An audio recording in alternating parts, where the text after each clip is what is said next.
Hi అండి, నమస్తే. Welcome to money Shri money channel. ఇవాళ మెంతి ఆకు పప్పు చేసుకున్నాం. నేను ఇక్కడ ముందుగానే ఒక పెద్ద ఆనియన్ కట్ చేసి పెట్టుకున్నానండి. టొమాటో, చింతపండు నానబెట్టి పెట్టాను. ఒక 2 గ్రీన్ చిల్లీ పచ్చిమిర్చి పెట్టుకున్నాను. ఇక్కడ మెంతి ఆకు ఒక 2 కప్పులు ఉంటుంది.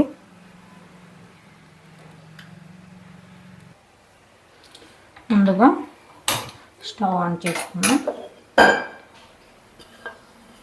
ఇప్పుడు కుక్కర్ పెట్టేసుకున్నాను. ముందుగా కొద్దిగా ఆయిల్ వేసేసుకున్నాం. ఆయిల్ వేసుకున్న తర్వాత ఆయిల్ వేడెక్కిన తర్వాత మనం ఇక్కడ సన్నగా కట్ చేసి పెట్టుకున్నాం కదా, ఈ ఆనియన్స్ని ఇందులో వేసేసుకోవాలి. తర్వాత పచ్చిమిర్చిని ఇందులో యాడ్ చేసుకోవాలి. ఇక్కడ ఆనియన్స్ వేగిపోవాల్సిన అవసరం లేదండి. చూడండి, ఇలా ట్రాన్స్పరెంట్గా అయిపోతే సరిపోతుంది. ఈలోపు మనం కందిపప్పుని, కొద్దిగా పెసరపప్పు తీసుకొని కడుక్కొని వద్దాం వాటర్తో. ఇలా మనం వాటర్తో క్లీన్ చేసుకున్న తర్వాత మనకు చూడండి ఈ విధంగా వేగిపోలేదు, జస్ట్ ట్రాన్స్పరెంట్గా అయిపోయాయి. ఇప్పుడు ఈ కందిపప్పుని మనం కుక్కర్లోకి వేసేసుకున్నాం. ఇక్కడ కందిపప్పు 2 గ్లాసులు తీసుకున్నానండి. పెసరపప్పు వచ్చేసి ఒక ముప్పావు అలా తీసుకున్నాను. నాకు నచ్చితే ఒక గ్లాస్ పెసరపప్పు, 2 గ్లాసులు కందిపప్పు తీసుకోవచ్చండి, అలా కూడా బాగుంటుంది. కందిపప్పు పెసరపప్పు వేసుకున్న తర్వాత కొద్దిగా పసుపు వేసుకోవాలి. పసుపు వేసుకొని ఇలా కలిపేసుకోవాలండి.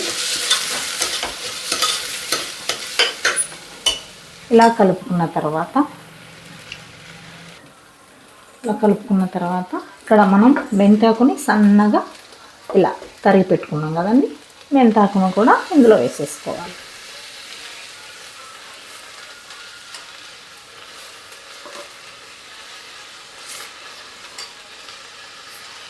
వేసేసుకొని ఒక్కసారి ఇలా కలుపుకుందాం.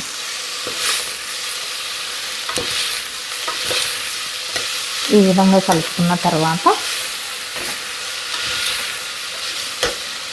మనం ఈ ఆకు మంచిగా మగ్గాలండి.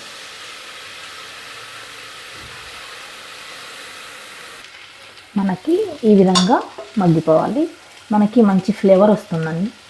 ఆ ఫ్లేవర్ వచ్చిన తర్వాత మనము ఈ టొమాటో ముక్కల్ని ఇందులో వేసేసుకోవాలి.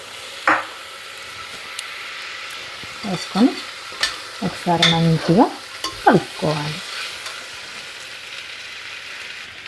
ఇక్కడ టొమాటోలు వేసే ముందండి కందిపప్పు ఉంటుంది కదా, కందిపప్పు మెంతి ఆకు 2 అంటే మంచిగా మగ్గిన తర్వాత ఒక మంచి ఫ్లేవర్ వస్తుంది. అప్పుడు మాత్రమే వేయండి, ముందు వేయద్దండి.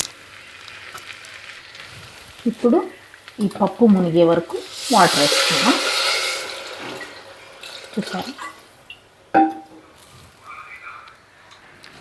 వాటర్ వేసుకున్న తర్వాత ఒకసారి ఇలా కలుపుకొని మూత పెట్టేసుకుందామండి.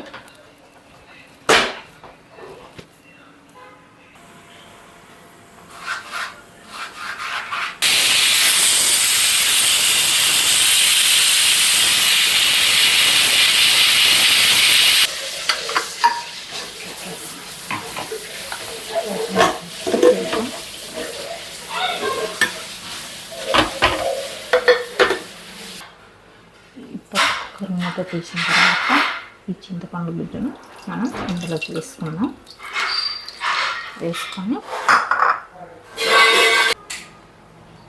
తర్వాత కొద్దిగా కారం పొడి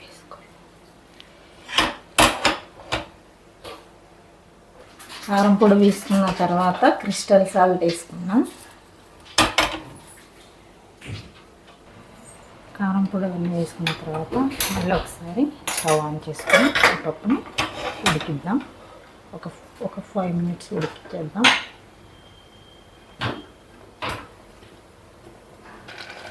అలాగే 5 minutes తర్వాత మనం పప్పు గుత్తి తీసుకొని ఇలా వేసుకోవాలి. ఇప్పుడు మళ్ళీ స్టవ్ ఆన్ చేసుకొని పోపు పెట్టేసుకుందాం.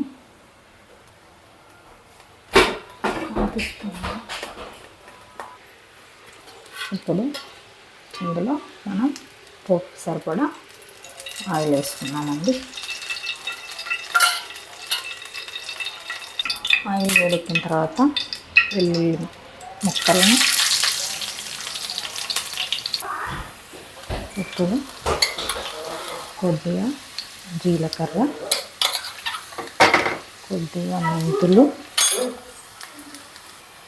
కొద్దిగా కరివేపాకు, 2 ఎండుమిర్చి వేసుకోవాలి. కొద్దిగా కసూరి మెతి అలా కట్ చేసి వేసుకోండి. ఈ విధంగా పోపుని మనం వేసుకోవాలి. దీన్ని ఇందులోకి వేసేసుకోవాలి. అంతేనండి, మన మెంతి ఆకు పప్పు రెడీ.